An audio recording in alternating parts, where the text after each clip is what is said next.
one thing that surprised me the most about you is everyone and their dog knows The Onion, but maybe Scott Dikkers who, and at the time, if I remember correctly, you were saying that you can't sell Scott Dikkers, but I can sell something else. So you were very intentional about making it brand the company so you could sell the thing versus brand yourself. Do you Right.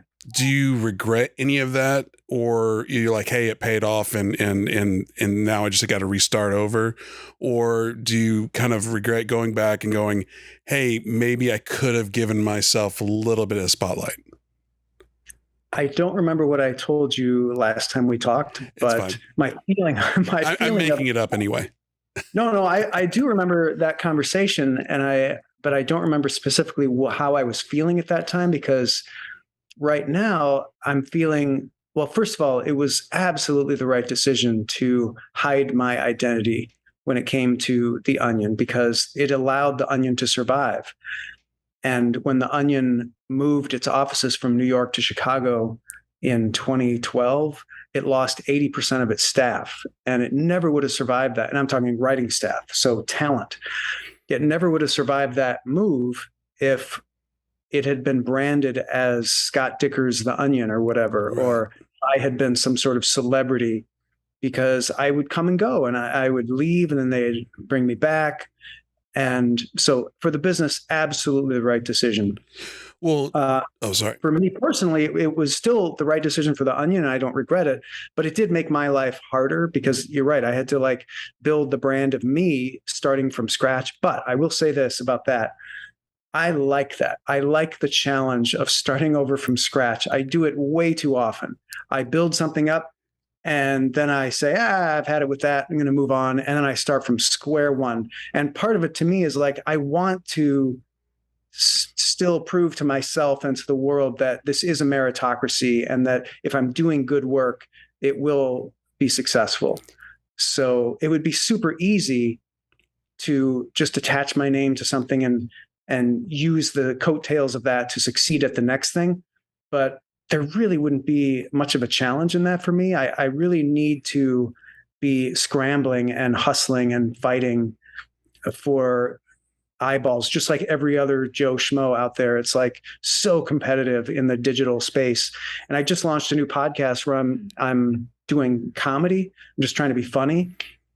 And the competition there is fierce. It's like everybody and his brother is out there trying to be funny and trying to get a viral video and stuff. I am very comfortable in that environment, like just being in a really heated, competitive space.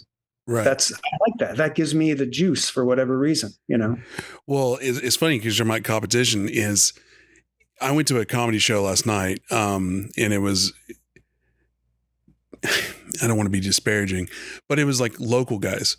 And I was going because the host of the show was like, hey, come to my show. I was like, yeah, I'll go.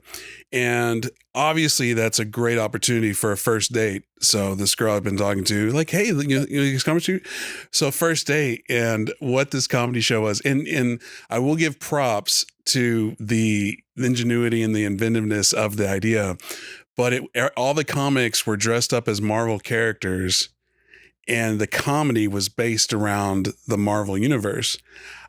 I didn't know that. I just thought they were dressed up. And my date was like, she was like, I didn't realize we had to study before this. So parts of it were funny, parts were not, but it made me, I whispered in her ear, I was like, going to things like this makes you appreciate a Dave Chappelle, a Chris Rock, Andrew Schultz, Joe Rogan, these guys that have really honed their craft. And it was just again, all the praise to my friend that did the thing, but I was just like, God damn it, I gotta get out of here. Yeah, it's hard, and the problem with succeeding in that environment, and why these guys are so great, the people at the top of the field, is because they're not just competing against everybody in the world trying to do comedy. In this day and age, with social media and the way things go viral and the way eyeballs are found, you're competing against everybody's best, funniest joke of their life. Every day, there's somebody in the world who's having their best day. and they're going to be the funniest they've ever been. And so you're on a level playing field with them, every day, a new person. So that's incredibly competitive. Right.